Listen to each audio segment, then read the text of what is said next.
بسم الله الحمد لله والصلاة والسلام على رسول الله وبعد.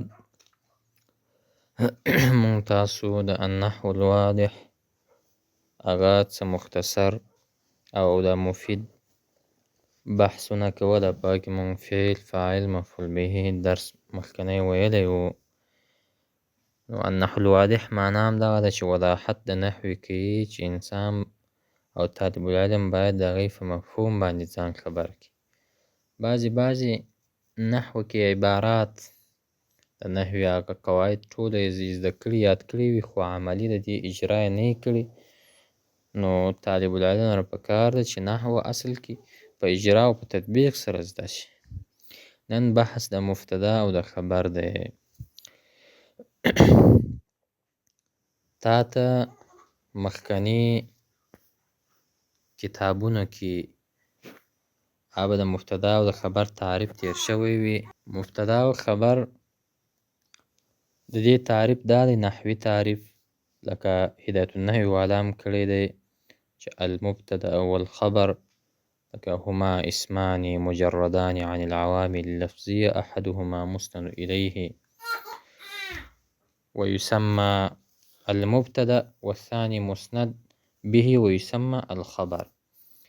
دا هغه اسمونه دي، مبتدا او خبر هغه دوه اسمونه دي چې دا خالی وي د عوامل لفظیو څخه. او معنوي تعریف دا دی لکه عربي تعریف چې مبتدا هغه ته ویل کیږي چې هغه اسم مرفوع په اول د جمله کې، او خبر هغه ته ویل کیږي چې دا د مبتدا سره یو ځای کې، نو دې نه جمله مفیده جوړیږي. بیا مصنف رحمه الله دې کې اول امثله راکړي. المبتدا والخبر. د المبتدا دا ترکیب کې که مرفوع وای، والخبر خبر به مو سره مرفوع وای، نو المبتدا والخبر دا به مبتدا شي په ترکیب کې او خبر به حذف شي. یا المبتدا والخبر هم ویلی شي چې دې لپاره هغه مضاف محذوفه کې بحث المبتدا والخبر، بحث د مبتدا او د خبر. بهرحال دواړه حالتونه صحیح دي.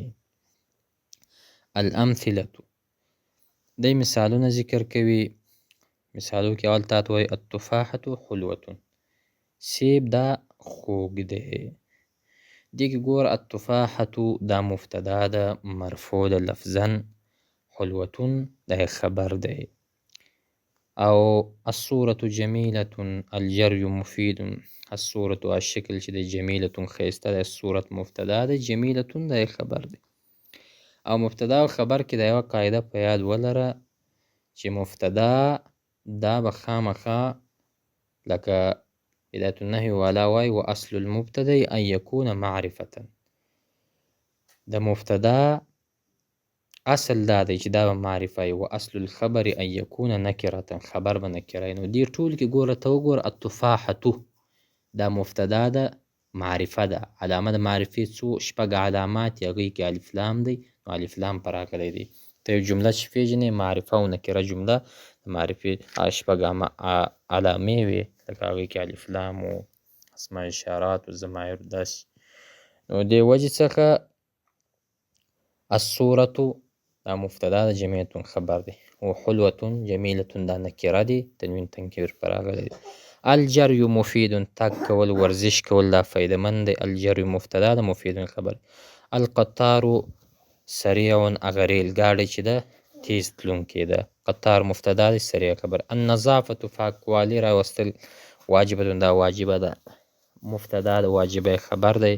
الارض مستدیرة، ارض مبتدا دی، معرفه دی، مستدیرة خبر دی، دواړه مرفوع دی. تا د بحث درخی یعنی دا تیر مثالون وضاحت درته کوي. البحث وی الامثله السابقه كلها جمل، وی مخکنی مثالونه ټول جملې دي. وكل جمله منها مرکبه من اسمین، او دا جملې دا مرکب دي، جوړې شوي د دو اسمونو نه.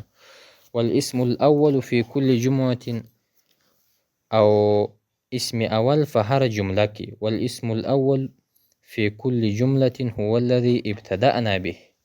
و هغه اسم اول په هر جمله کې چې مونږ کومه شروع په کړې ده، او فهو لذلك يسمى مبتدا، چې کومه شروع په کېږي دې ته مبتدا ویل کېږي. وإذا وضعنا إصبعنا على الاسم الثاني في كل جملة فأخفيناه عن نظرنا، وایي که چیرې مونږ کېږدو یعنې پټ کړو هغه دویم اسم او د خپل نظر نه یې چپ کړو، وقرأنا هکذا مونږ دا ډول ووایو التفاح الصورة الجري، نو دا فایده یې ورنه کړله. ګوره یعنې دې جمله کې ابهام رالی. وایي فإننا نتحیر ونسأل أنفسنا ما شأن التفاحة، وایي موږ په دې وخت کې یعنې متحیر کېږو، په شک کې لویږو، په ابهام کې لویږو، او موږ د ځان نه دا تپوس کوو چې د سیب څه حالات دي، دا سیب خراب التفاحه، ای دا سیب خراب دی، سیب کې چنجی دی، دا سیب په کوم حال کې دی. یا مونږ وایو چې الجري الجري الجري، تګ کول تګ کول، تګ کولو کې څه ده، څه فایده ده، نو دا کې ابهام رالی. او وجمال الصورة وإفادة الجري، ولذلك او دې وجې څخه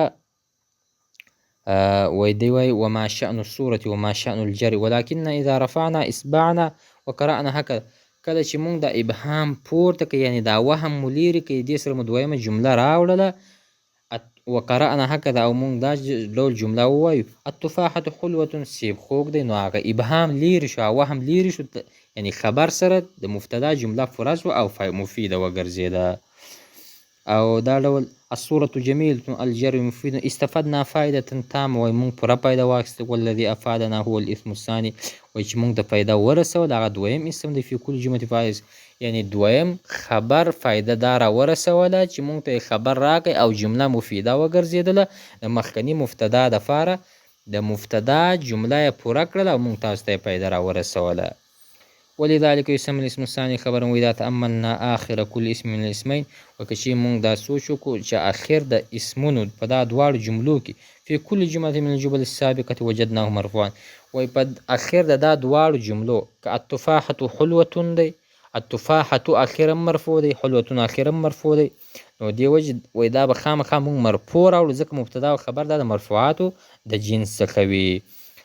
مرفوعات اته دي، هغوی کې اول مبتدا او خبر دی، نو مبتدا او فاعل دی، مبتدا او خبر دی، او خبر د ان دی، اسم د کان دی، نو دی خبر د مولا خبر د لا نفي جنس دی. نو دی وجې څخه دا په بحث د مرفوعاتو کې مبتدا او خبر دا مرفوع راځي. بیا دی تا ته قاعده درښیي، نهمه قاعده القاعده، دی تا ته تعریف کوي د مبتدا. وایي المبتدا اسم مرفوع فی اول الجمله، وایي مبتدا هغه ته ویل کېږي هغه اسم مرفوع دی چې په اول د جمله کې راغلی، لکه التفاحة ګوره شروع د جملې په ده سره سوې ده، په اسم سره سوې، مرفوع ده او معرفه ده، ځکه مبتدا کې شرط دا ده چې دا معرفه وي. او بیا تا ته بله قاعده درښیي، یعنې د دغه مبتدا جز درښیي، د مبتدا جز خبر دی. اسم مرفوع یکون مع المبتدا جمله مفیده، دا هغه اسم مرفوع دی چې کله دا یو ځای کې د مبتدا سره، نو دې نه بیا جمله مفیده ګرځي، یعنې خبر چې د مبتدا سره یو ځای کې بیا دا جمله مفیده ګرځي، فایدهمنه جمله. بیا دې تا ته تمرینات درښیي. اول تمرین استخرج کل مبتدا وكل خبر من الجملات، وایي په دې د دې روانو جملو نه مبتدا او خبر او بس اسانه دی. الدوات مملوءة، هغه سیخه دا ډکه ده، دوات مبتدا دی، مملوءة خبر، ځکه دوات مبتدا ولې پېژني، مبتدا معرف، موږ ټول چې مبتدا خامخا معرفه او مستند الیه. الدوات ګوره مبتدا ده، معرفه ده، مرفوع ده، علامه د معرفې څخه الف لام را. المزاح مزاح ډېر مزاح کول دا ضررمن، المزاح مبتدا ده، مرفوع ده او معرفه ده. او المعلم حاضر، معلم حاضر دی. الهواء متجدد، هوا نوې ده. التاجر امین، تاجر امین دی. فقیر محتاج دی. الحذاء جدید، دا بوټان ښایسته دي.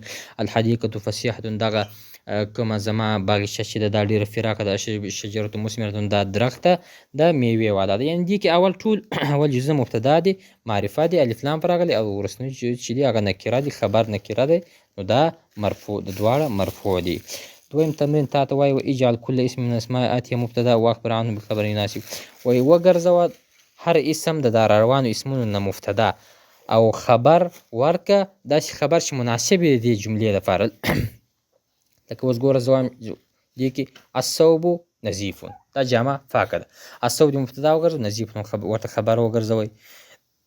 د دې وجې څخه الکتاب قدیم، دا کتاب زوړ. بس نور مثالونه بیا ته خپله ورسره وایه، ځکه فایده به هم تا ته دا شي چې زمونږ به دې کې وخت ډېر نه مصرفېږي د دې وجې څخه دا معنا زمونږ به وخت نه ضایع کېږي او تاسو به انشاءالله فایدهمند دغه کافي. دویم نمبر تمرین دی دریم نمبر تمرین اجعل کل اسم من اسماء الآتیه وګرځوه هغه اسم را روانو اسمونو کې خبر د مبتدا لپاره چې مناسب وي.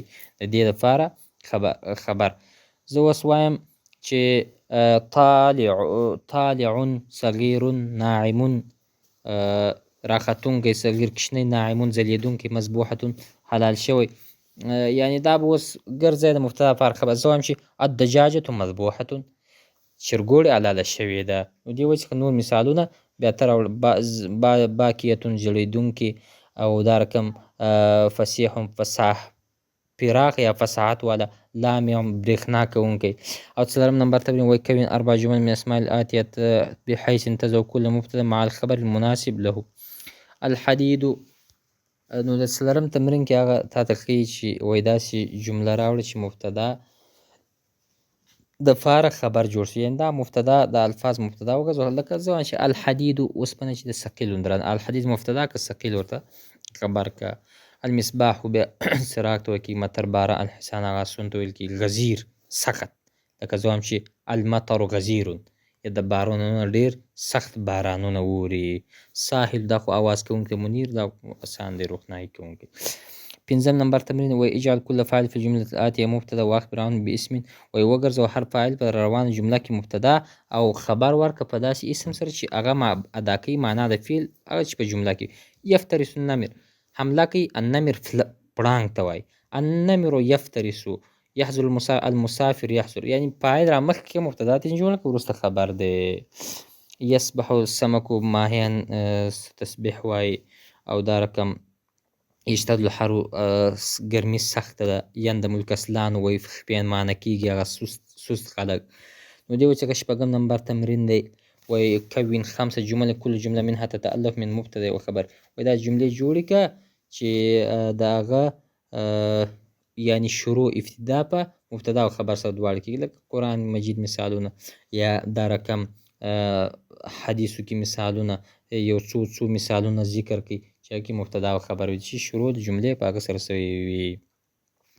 لکه مثال امام بخاري رحمه الله باب لګوي العلم قبل القول والعمل. ګوره العلم مبتدا قبل القول والعمل دا وروسته خبرتې نه جوړېږي.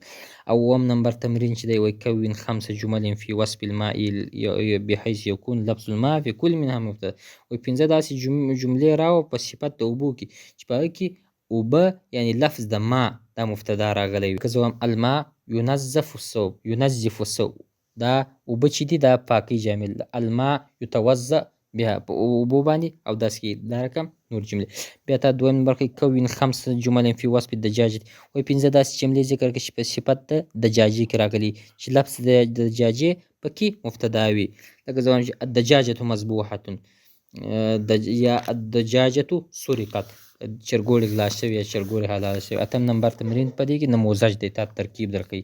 الحجرة نظیفة دې ترکیب وایي الحجره مبتدا ده مرفوع ده نظیفتون دا خبر مرفوع دی مبتدا سره خبر جمله اسمیه خبریه جوړیږي. بیا تا ته وایي اعرب الجملتين الآتیتين اعراب وکړه لاندې جملو ته. السیارة سریعة السیارة ترکیب وکړه مبتدا ده مرفوع ده او دا رقم معرفه په الف لام سره ده.